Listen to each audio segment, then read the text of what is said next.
Welcome to The Moment.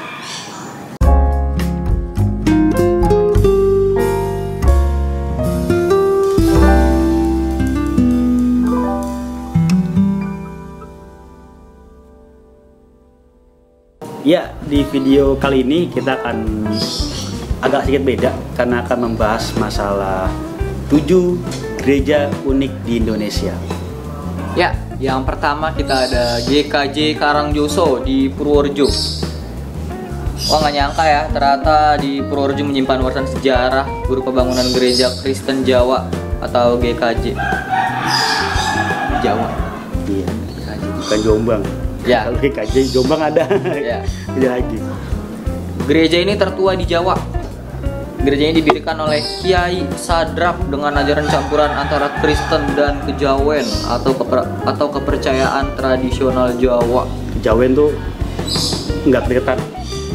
Kejauhan. Ya, uniknya gereja ini sepintas memang menyerupai masjid. Namun jika pada masjid terdapat mustaka di puncaknya, di bangunan gereja ini mustaka digantikan dengan salib. Salibnya pun unik, yaitu persilangan antara senjata cakra milik Prabu Kresna dan panah. Kirain cakra milik Naruto. Kyuubi kali ya. Kyuubi ya. Cakra milik Prabu Kresna dan Cakra panah. ini cakra kami. Bukan. Beda. Siap. Cakra milik Prabu Kresna dan panah Pasopati milik Arjuna. Berkat akulturasi ini, ajaran GKJ berkembang dengan pesat. Walaupun menurut sejarah, cara ini Pesat itu ikan, ikan. sepat. Apa pesut? Pesat itu ajaran. Sesat. Oh, sesat. Oke. Pesat terbang. Pesawat. Caranya tidak disetujui oleh para zending atau para misionaris asal Belanda. Belanda. Ya, yang kedua kita punya Gereja Yesus Gembala Baik, Ubung Kaja. Kubus ya. Kubus, ada seni panjang, ada kubus. Itu ubung. Itu Tabung. tabung. Aduh. Oke. Lanjut. Gereja Yesus Gembala Baik yang terletak di Ubung Kaja memiliki arsitektur bangunan yang sangat kental dan manis. Susu kan. Sangat kental dengan nuansa Bali. Ya. Gereja ini bahkan dibangun dengan filosofi Hindu, Astakosala Kosali, dan filosofi Trimandala dengan 3 konsep tata letak bangunan Bali. Tataknya ya. Terus apa itu? Di gereja ini bahkan terdapat kulkul. Tahu kulkul? Berarti dingin dia. Tukul. Cool. Atau tukul. Oke. Kulkul itu kentongan ya teman-teman. Ya. Yang baik yang mulai dibangun, yang paling halal. Yang biasanya hanya terdapat di Pura dan Banjar-Banjar di Bali. Gereja Yesus Gembala Baik yang mulai dibangun pada tahun 2003 berdiri di lahan seluas 3.017 meter. Dia berdiri teman-teman. Iyalah, bisa tidur. Iya, nggak ada bangku lagi. Gereja ini diberkati pada tanggal 11 September 2011 oleh MGR Dr. Sylvester San PR. Gitu namanya. Ya. Dalam sebuah misa meriah dan acara peresmian yang juga kental dengan budaya Bali. Kamu tahu Bali di mana? Di mana? Di Bali. Ya. Nanya. Dekat Pulau Lombok pada Bali. Kita masuk ke gereja ketiga, yaitu ada gereja San Franciscus Assisi di Brastagi. Salah satu gereja terunik di Indonesia lainnya adalah gereja Katolik Inkulturatif San Franciscus Assisi di Brastagi. Arsitektur dan ornamennya diadaptasi dari rumah adat Batak Karo. Berarti dia nggak kaya.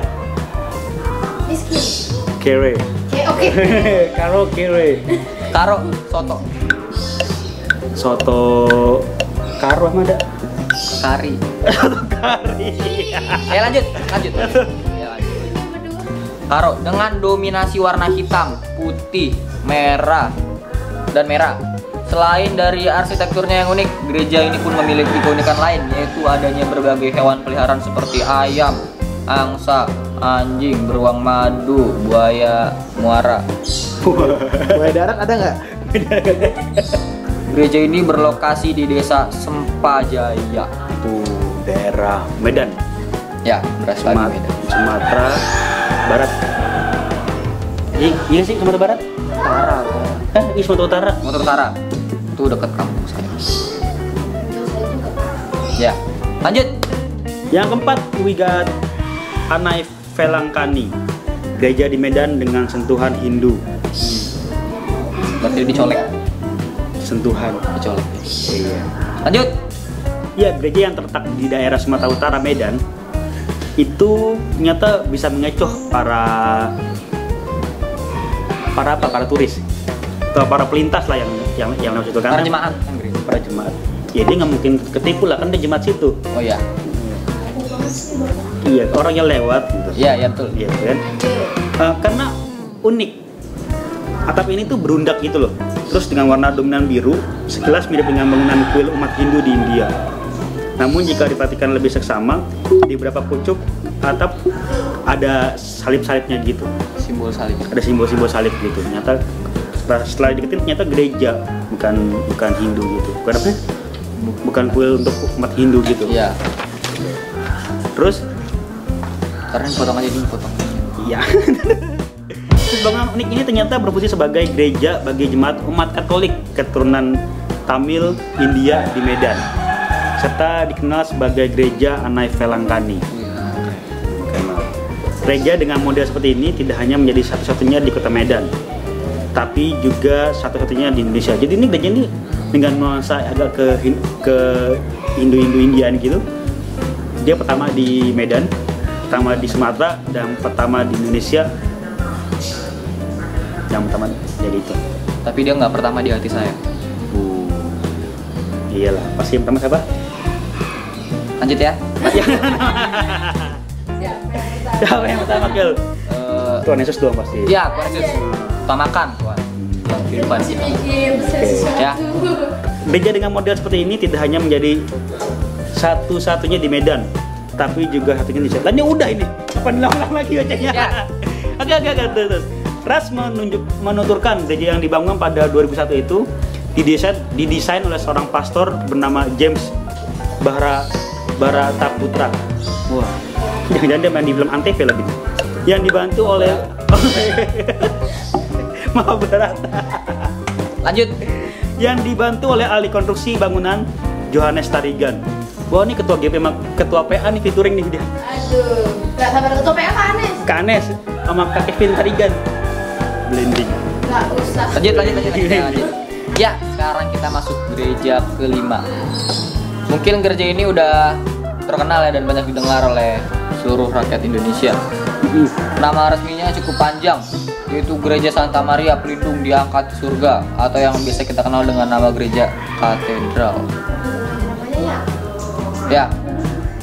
Katedral Jakarta dibangun pada tahun 1810 dengan ciri Jam 6. Maghrib berarti.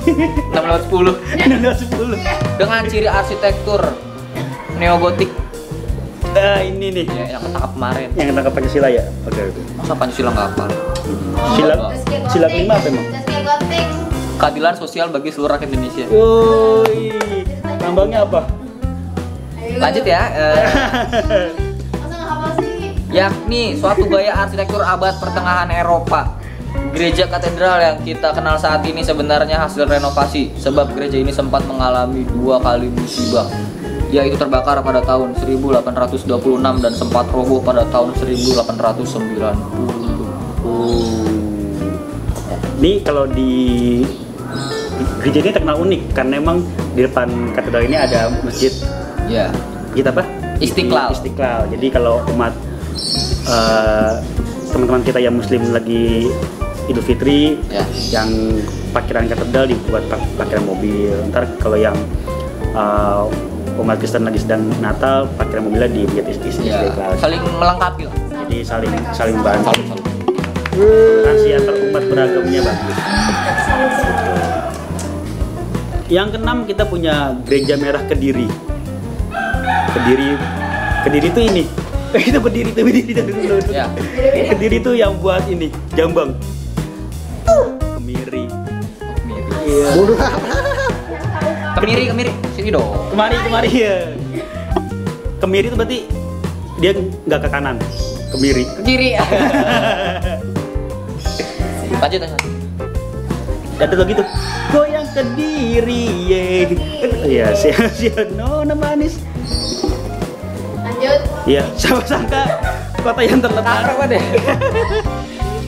Siapa sangka kota yang terletak di jantung Jawa Timur ini menyimpan sebuah gereja tua yang berarsitektur gotik. Jadi Saskia semua sih itu ya.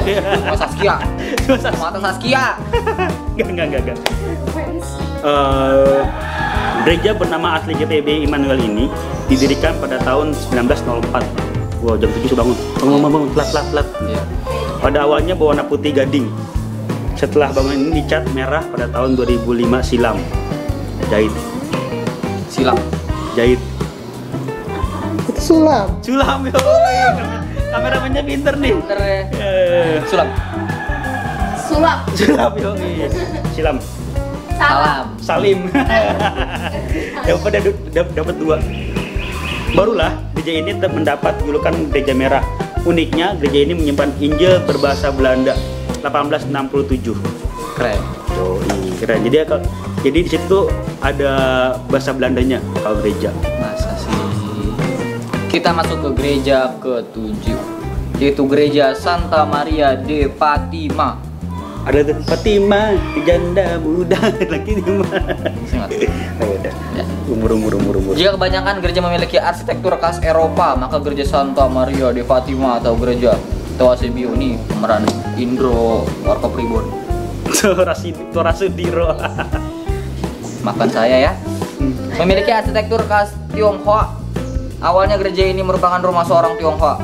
Bangunannya sendiri diperkirakan sudah berusia 200 tahun. Pada tahun 1950, seorang pastor lalu membeli rumah tersebut dan menjadikannya sebuah gereja. Gereja ini didirikan untuk mengajarkan agama Katolik pada orang-orang Cina perantauan. Nuansa Tionghoa yang begitu kental sudah terlihat sejak di muka bangunan. Mukanya doang, belakangnya enggak. Di pintu masuk ada 2 patung singa sebagai lambang penjaga gereja. Tuh, jadi gerejanya nggak pakai security, nggak pakai hansip, pakainya singa. Pakai singa betul lindung ya. Terkam. Tuh. Atapnya berbentuk seperti uwungan. Need help, uwungan. Pertolongan. Banyak fans kita ditimpukin. Ya. Hubungan pekerjaan. Yang serigala hubungan. Lowongan. Apa tadi, Pak? Hubungan pekerjaan. Lowongan pekerjaan. Ya, yang mencuat ke atas. Berarti kalau mencuat atas dia nggak mencuat ke bawah. Siapa yang bilang? Ya. Dan adanya konstruksi kolom dan balok kayu yang dihiasi dengan ornamen kepala naga, teratai dan awan. Warna merah dan emas pun mendominasi bangunan gereja. Gereja Santa Maria de Fatima ini berada di Jalan Kemenangan 3, Jakarta Barat dan merupakan cagar budaya oleh pemerintah. Kamu itu loh. Sekian video yang tidak penting dari kita ya. Bisa ditonton lah. Buang kota nonton beginian yang nggak penting. Kecuali kalau kamu dapat internetnya dari wifi nyolong tetangga. Ya. Kita nggak butuh apa, cuma butuh like, butuh komen, butuh Jelas banget sih Pak mukanya. subscribe, butuh share ya. Pokoknya kita mau tenar aja lah. Kita masih kampungan sih. Ya, pokoknya jangan ditonton video-video selanjutnya. So don't go anywhere. We'll be right back after this one. The moment. The moment.